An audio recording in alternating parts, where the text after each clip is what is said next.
Hello, students. I think all of you are hale and hearty, and I welcome you all to my English class. And in today's class, I'm going to start a poem.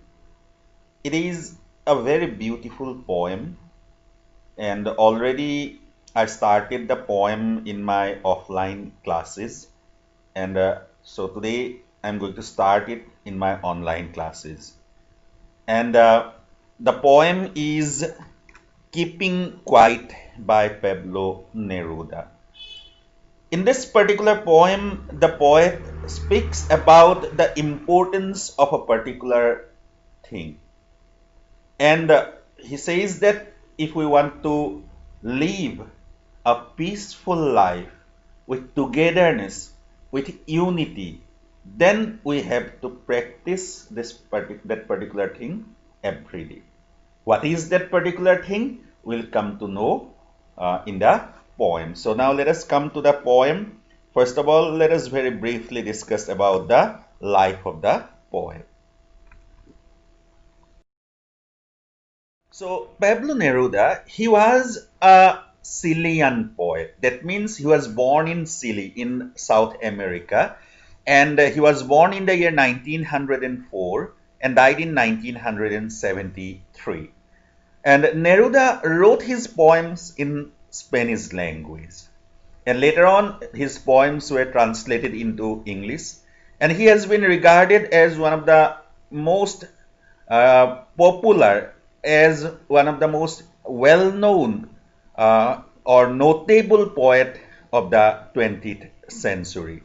And actually, Pablo Neruda was a pen name. His original name was Neftali Ricardo Reyes Basualto. That was the original real name of Pablo Neruda, and Pablo Neruda was the pen name. And he won the Nobel Prize for Literature in the year 1971. And in the poems of Pablo Neruda, what he used, he described some easily understandable images. He refers to certain things which can be comprehended very easily by the common reader, and by referring to those common familiar things, he wants to convey a significant meaning to his readers. Now, in this particular poem, Keeping Quiet, the poet mainly speaks about the practice of a particular thing. And the other things are related to that main issue. And we can say that there are four main ideas, or major themes in the poem. Now, what is that? Those are, first of all, introspection. And in the entire poem, the poet mainly emphasizes on introspection. Now, what is introspection actually? Introspection means looking into our own self. It means self-analysis, self-examination. The poet in the poem says that we have to look into our own self. We have to examine ourselves. And that is why the title has been given as Keeping Quiet. Because in a noisy atmosphere, it is not possible to do introspection. When we are busy in other activities, it is not possible to do introspection. In order to do introspection, for a moment, we have to remain silent. We have to remain still. We have to keep quiet. Okay? So then only we can do introspection. So that is why the poet has given the title as Keeping Quiet. That by keeping quiet, we have to do introspection. We have to analyze ourselves. We have to examine ourselves. We have to find out the mistakes that we make. And the poet then says in the poem, there is a logical development in the poem. The poet says that if we do introspection, then comes the second theme, that is anti-violence. The poet says that if we do introspection, then we will find our faults, the mistakes that we did, and we will realize that we are engaged in many destructive activities, many violent activities in life. And then by doing introspection, we can bring we can rectify our mistakes, and then we will be able to adopt an anti-violent attitude. And then if we adopt anti-violent attitude, then it will lead to the third element, third theme of the poem, that is brotherhood. That if we adopt anti-violent attitude, if we are able to avoid violence towards one another, then we will be able to feel togetherness, brotherhood among us. And then finally the poet says that if we are able to adopt anti-violent attitude, if we are able to develop brotherhood among us, then it will bring rejuvenation to our lives. Now, what is rejuvenation? Rejuvenation means to bring back youthful energy to the life, to bring back enjoyment to life, to bring back happiness. So, rejuvenation means to bring back youthful energy, to bring back joy, enjoyment, happiness to life. So, in this way, there is a logical development in the poem, that if we want to bring happiness to our life, if we want to bring enjoyment to our life, if we want to bring youthful energy to our life, then what will be the fundamental requirement? Introspection will be the fundamental requirement. Because if we do introspection, it will help us to find out our mistakes, and we will be able to adopt anti-violent attitude. That anti-violent attitude will lead us to a feeling of togetherness, a feeling of brotherhood, and that feeling of brotherhood will provide us happiness, joy. Because if there is no violent attitude towards one another, if there is a feeling of togetherness among all the people of this world, then in the world there will be happiness, there will be joy. So these are the main ideas contained in the poem, and there is a logical development in the poem. Now let us come to the stanza-wise explanation of the poem. Okay. So first of all, let us come to the first stanza of the poem. The first stanza of the poem is very short, consisting of only 2 lines. But these 2 lines are very significant. Here the poet says that now we will count to 12 and we'll all keep still. So the poet here says that let us count up to 12. Why we have to count up to 12? Because after counting up to 12, we have to remain still. Now, why we have to remain still? We have to remain still in order to do introspection. And here one thing is very significant, that the poet says that let us count up to 12. We'll count up to 12. Here counting up to 12 is very significant, because when we want to start something after counting, we generally count up to either up to 3 or up to 5 or say up to 10 at the most. I mean, যেতিয়া কিবা এটা start কৰোঁ, ধৰি লোৱা দৌৰ এটা start কৰিবলৈ লৈছোঁ, আমি 1 2 3 বুলি কাউণ্ট কৰি ষ্টাৰ্ট কৰিম, বা 5 লৈকে কাউণ্ট কৰিম, বা 10 লৈকে কাউণ্ট কৰি start Karim. But the poet says that let us count up to 12. Now, why this 12 is significant?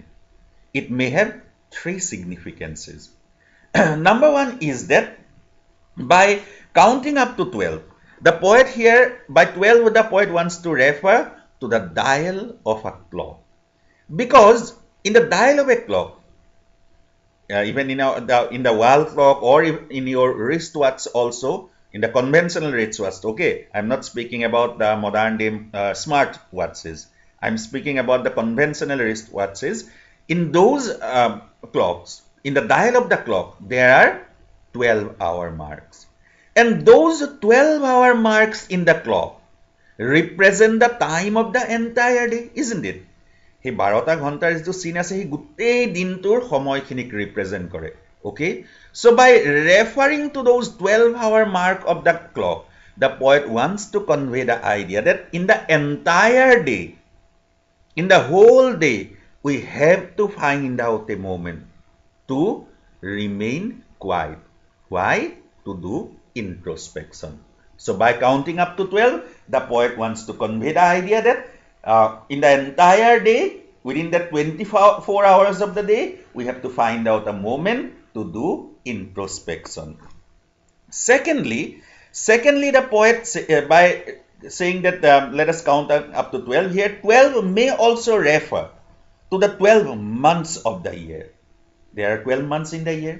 And by referring to the 12 months of the year, the poet wants to convey the idea that in the entire year, every day, we have to find out a moment to remain quiet, to do introspection.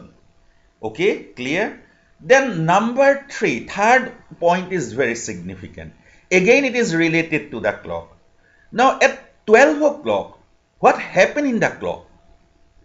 At 12 o'clock, all the 3 hands of the clock meet one another. Now, my question is that whether all the 3 hands of a clock are equal to one another. No. The hour's hand is short but thick. Then the minute's hand is little bit longer and little bit thin. Then the second's hand is the longest one and the thinnest one. So all those 3 hands are not equal to one another. But at 12 o'clock, they meet one another. ঘড়ীটোত 12 বজাৰ লগে লগে 3ডাল কাটা log লাগে। 3ডাল কাটা সমান নহয়, অথচ 12 বজাত ইডালৰ ওপৰত সিডাল লগ লাগে। Similarly, the poet wants to convey the idea that if we do introspection, if we remain quiet for a moment, if we do introspection for a moment, then we will be able to feel togetherness among us. There may be differences among us. There may be, say, economic differences. There may be economic differences among us. One person may belong to the capitalist section. One person may belong to the middle class section. One person may belong to the poor section of the society. There may be differences in our caste, community, religion, nationality, etc., etc. But the poet wants to convey the idea that as at 12 o'clock all the 3 hands meet one another, irrespective of their differences. Similarly, if we do introspection, irrespective of our differences, irrespective of the differences among us, we will be able to feel unity. We will be able to feel togetherness. Okay, I think it is clear to all of you. Now let us come to the second stanza of the poem. For once on the face of the art, here face means surface of the art, let us not speak in any language. Let us stop for 1 second and not move our arms so much. And then secondly, the poet says that after counting up to 12, we should remain still. And after that, what we have to do?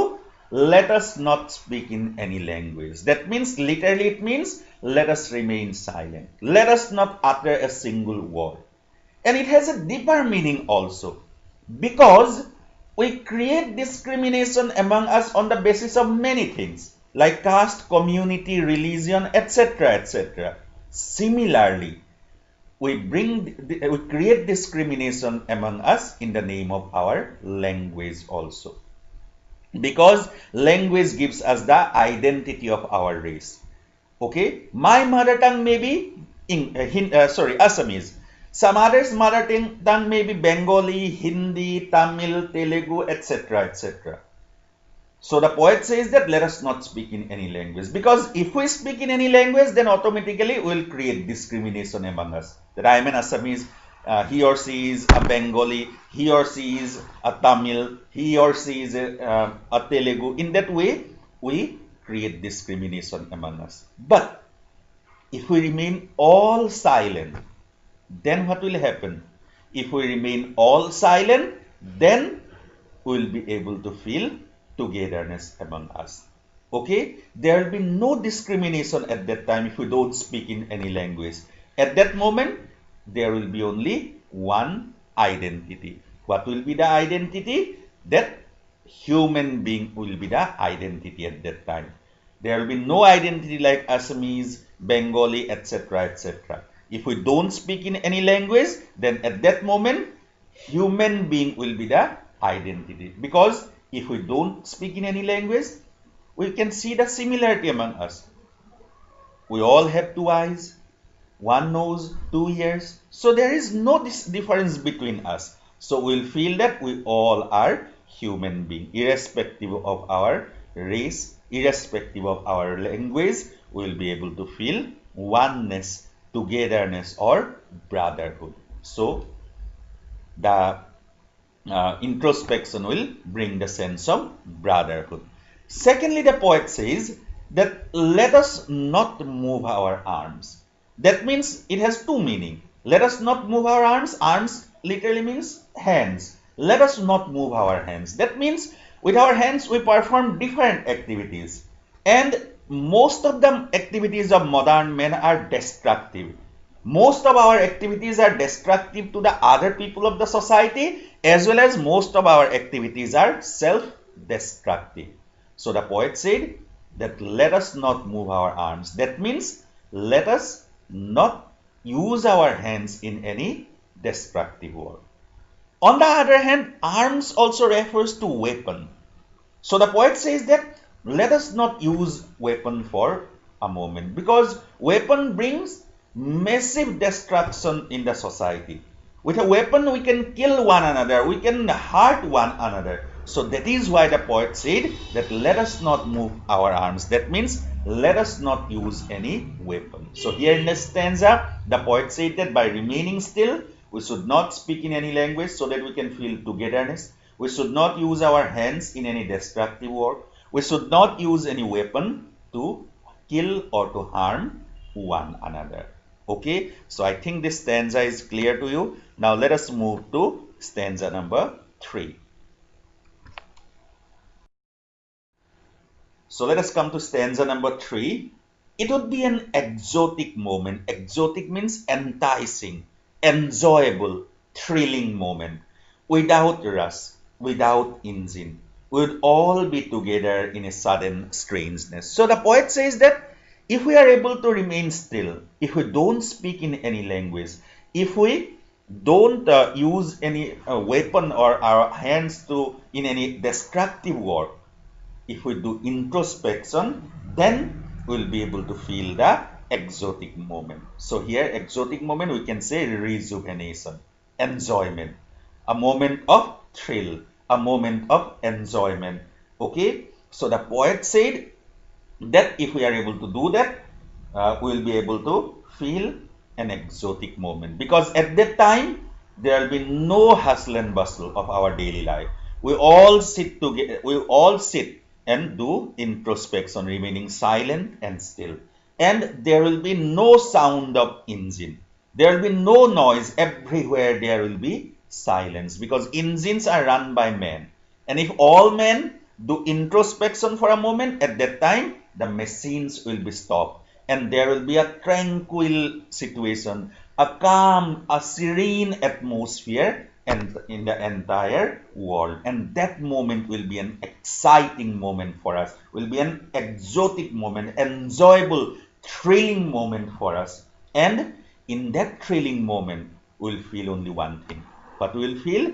We'll feel unity. We'll feel togetherness. And that feeling of togetherness has been identified by the poet as a strange moment, a sudden strangeness. Why that moment has been regarded as strange moment? Because till now we have not witnessed such moment. Why we have not witnessed such type of calm and quiet, serene moment? Because we have not given importance to introspection. But if we do introspection, introspection can provide us that exotic moment of serenity, of togetherness, of unity, of enjoyment, of thrill. Okay, so that is why this is the importance of introspection, keeping quiet and introspection. So first of all, introspection, what is the first benefit? That introspection can give us an exotic moment, a strange moment where we can enjoy the serenity of the atmosphere, when we can enjoy the togetherness among us. Okay, I think this is clear. Now let us come to stanza number 4. In stanza number 4, the poet refers to other two benefits of introspection. Fishermen in the cold sea would not harm whales, and the man gathering salt would look at his hard hands. And then fishermen would not harm the whales at the time of introspection, because the poet said that we should all do introspection. Even the fishermen should also do introspection. And if the fishermen do introspection, at that time they will not go to the sea to catch or kill the whales. So the whales will be saved. Okay, so this is the literal explanation. But symbolically here, fishermen represent human being and the whales represent the nature. The poet said that we human beings are, our attitude towards nature was atrocious. We destroyed nature. As the fishermen killed the whales, similarly we destroyed the nature. But if we do introspection, we'll realize our mistake and we'll stop our destructive activities against nature. So this is another benefit of introspection, that it will prevent our destructive activities towards nature. Then secondly, the poet says that the salt gatherers who gather salt from the sea, they will get the opportunity, if they do introspection, to look after their hard hands. So by collecting salt from the sea, it hurt their hands, but they never get time to look after their hands. Why? Because they are poor. The salt gatherers are poor. And if they look after their hands, then they will not be able to get the time to earn money. They will not get the time to gather salt, and they will not be able to earn money. And if they don't earn money, then they will not get their necessary things like food and clothing. So that is why they are engaged in work.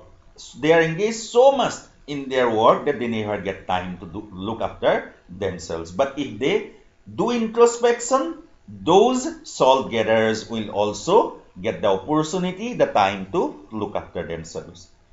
So this is literal explanation. But symbolically here, the salt gatherers represent all the working class people of the society. The working class people are very poor and they have to engage in their work every day, and they don't get time to look after themselves. In this context, you can refer to the lesson Lost Spring. Remember what happened in Firozabad in the Bengal making industry. The people from morning to evening, they sit in those small huts in front of the dark and dirty rooms, in front of the flickering oil lamps, joining and polishing the glass bangles. And as a result of that, it hurt their eyes. They lose their eyesight.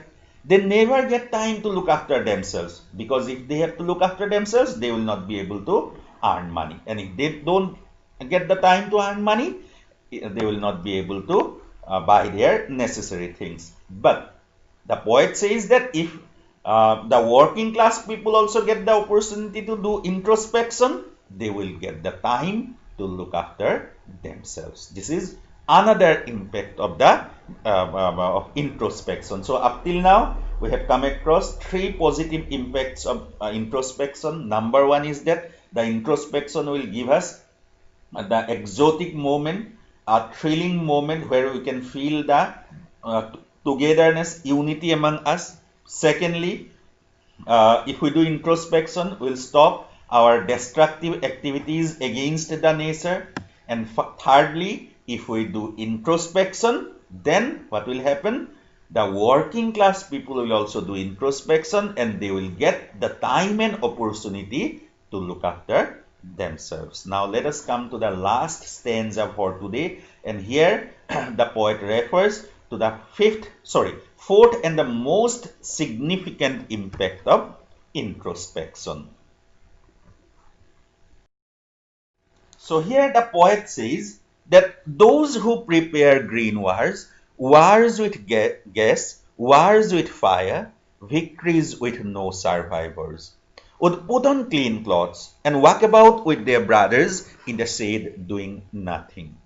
So here the poet refers to the impact of introspection on the mind of the warmongers. Warmongers, you know, those people who try to engage themselves in war.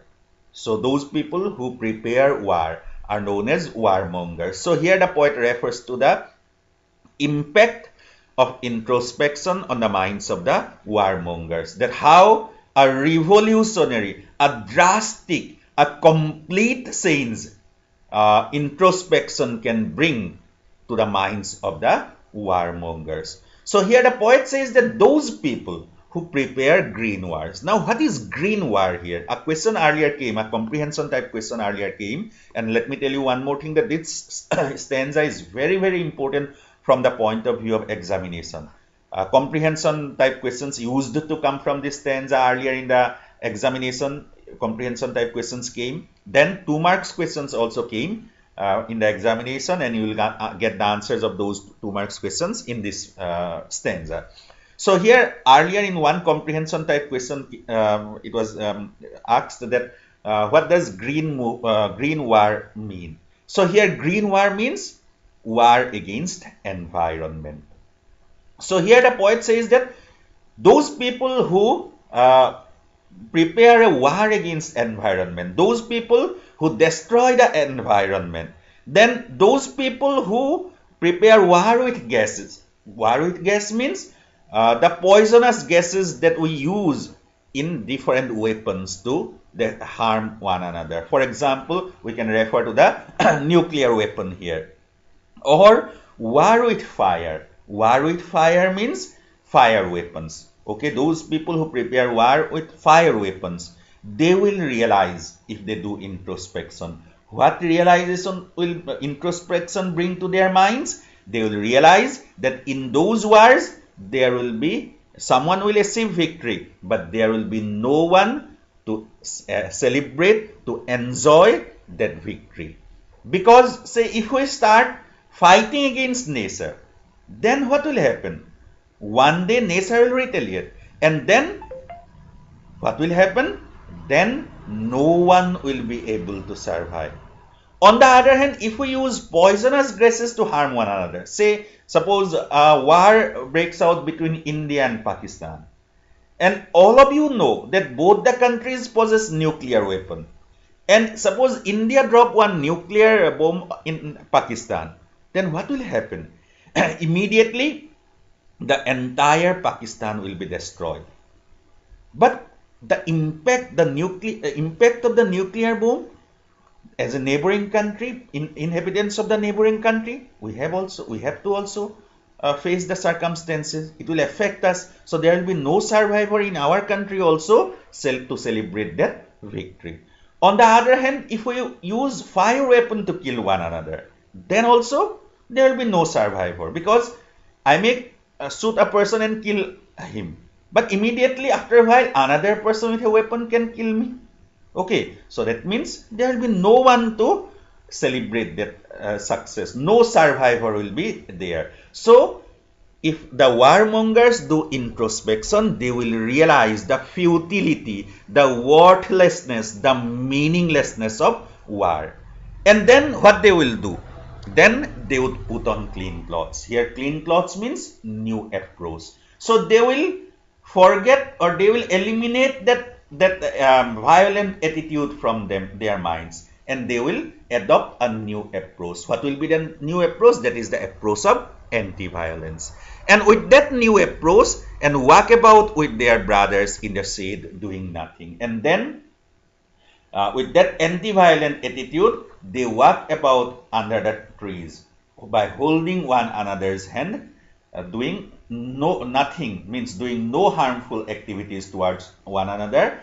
They will walk like brothers. So they will adopt the attitude of brotherhood. So in this way, introspection can lead us to that anti-violent attitude. And that anti-violent attitude will help us in developing a feeling of togetherness, a feeling of brotherhood among us. So the warmongers will completely change their attitude if they do introspection. They will develop a new attitude of anti-violence, and with that attitude, they will regard each and everyone. They will not regard anyone as their enemy. They will regard each and everyone as their brothers. And if there is no violence in the society, then we can say that we will be able to live a peaceful society. So in this way, the poet up till now describes the impact, or rather I should say the positive impact of introspection. First of all, it will provide us an exotic moment of silence, serenity, when we can feel a strange feeling of togetherness. Secondly, if we do introspection, it will stop our destructive activities towards nature. Thirdly, if we do introspection, it will provide the opportunity to the poor people to give time to themselves and to look after themselves. And finally, most significantly, it will change the attitude of the warmongers. They will realize the meaninglessness of war and will develop a feeling of brotherhood. So up till now, we have come across the positive impacts of introspection. By remaining quiet, by remaining still, we have to look into our own mind. We have to enter our own mind. We have to analyze ourselves. That is called introspection. So I think it is clear to all of you. Still, if you have any doubt, please ask me. And in my next class, I am going to discuss the last part of the poem, and our students actually find it a little bit complex to understand that part. I shall try my best to explain that part as simple as possible, and after that, if you find any problem in my offline classes, those who will attend the classes, they may ask me in my offline classes, and those who are attending only the online classes, they please contact me in WhatsApp. Okay, so thank you for listening and have a nice day.